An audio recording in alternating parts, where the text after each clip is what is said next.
Assalamualaikum warahmatullahi wabarakatuh. Jumpa lagi dengan saya pada pagi yang berbahagia ini. Saya baru selesai melakukan penyemprotan. Jadi sebelum lanjut, terlebih dulu saya menyapa kalian semua. Apa kabar semua para sahabat petani? Mudah-mudahan kita diberikan kesehatan, umur panjang oleh Allah Subhanahu wa Ta'ala.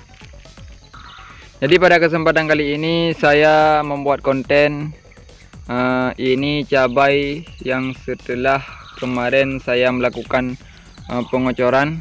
Bisa dilihat bersama, ini daunnya sudah mulai kelihatan bagus lagi. Jadi kemarin sempat agak tersendat dalam pertumbuhannya karena kemarin curah hujan yang sangat lebat sehingga antara bendengan-bendengan ini sempat terendam. Maka karena airnya terlalu banyak, maka dalam melakukan pemupukan sudah terhambat. Maka dalam proses pertumbuhannya juga agak terlambat. Maka setelah hujan tidak terlalu lebat lagi, maka baru bisa saya lakukan pengocoran.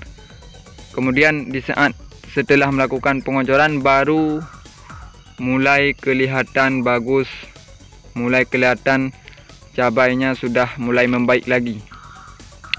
Dan ini barusan saya melakukan penyemprotan. Obat-obat yang saya gunakan seperti biasa. Saya menggunakan obat yang tidak terlalu mahal. Obat yang saya gunakan cuma saya menggunakan Quimax. Kemudian saya campur dengan mutual. Kemudian saya kasih hormon berupa Ground A yang labelnya padi. Kemudian saya kasih kalsium karena saya lihat ini sudah mulai kelihatan ada buahnya. Ini sudah pentilnya. Dan ini sudah banyak buah-buahnya. Maka saya lakukan kasih kalsium biar buahnya selamat, biar buahnya baik. Dan di saat ada bunga-bunga muda seperti ini, biar bunganya selamat. Alhamdulillah ini tidak banyak yang rontok. Bisa Anda lihat sendiri bahwa buahnya alhamdulillah lumayan banyak. Walaupun ini perawatan yang saya tanam ini tidak menggunakan mulsa, tapi tidak menjadi hambatan dalam pertumbuhan di saat kita menggunakan cocok tanam tanpa menggunakan mulsa. Dan ada kelebihan dan keunggulannya tersendiri di saat kita pakai mulsa ataupun tidak dalam memakai mulsa. Maka salah satu kelebihan di saat kita melakukan cocok tanam menggunakan mulsa, bisa dilihat bersama bahwa kalau kita pakai mulsa, maka akar-akar yang ada pada tanaman cabai ini bisa naik ke atas. Jadi di saat akarnya naik ke atas, di saat kita lakukan pengocoran, maka pupuk yang kita lakukan pengocoran ini terlalu cepat dalam dia menyerapnya sehingga pertumbuhannya lebih cepat.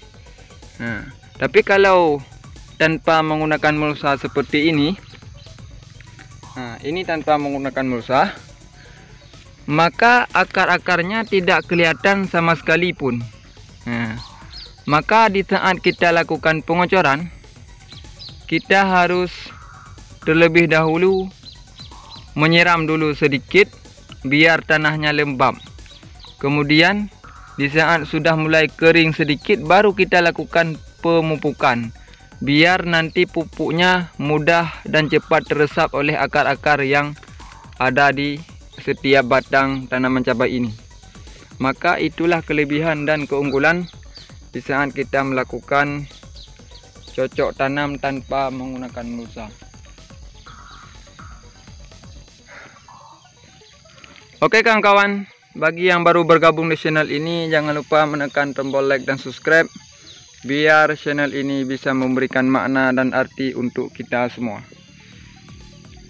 ini sudah mulai kelihatan bunganya lumayan banyak, lumayan bagus. Walaupun harga sekarang bisa dibilang tidak terlalu mahal.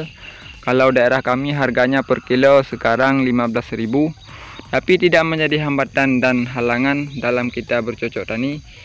Yang penting kita harus yakin dalam berusaha, rezeki yang ditentukan Allah Ta'ala. Dan ini bisa dilihat tunas yang saya sisakan ini menghasilkan produksi yang lumayan. Jadi tunas ini dia akan besar, tidak jauh bedanya dengan batang asalnya. Dan ini cabangnya.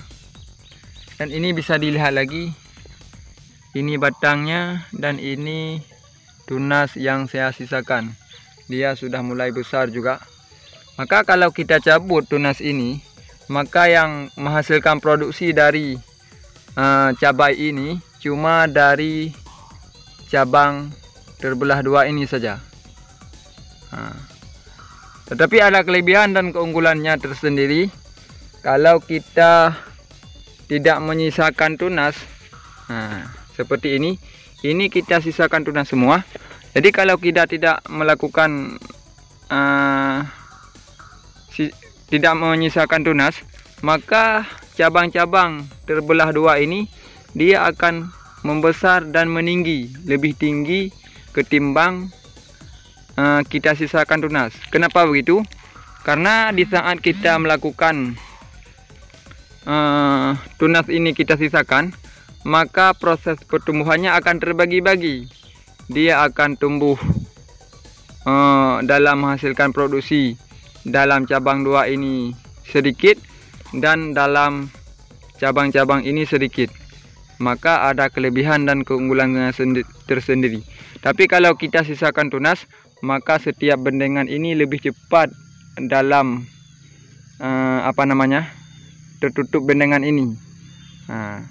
Dan ini hampir tertutup semua, bisa Anda lihat. Ini hampir tertutup. Dan ini juga bisa dilihat bahwa hampir tertutup.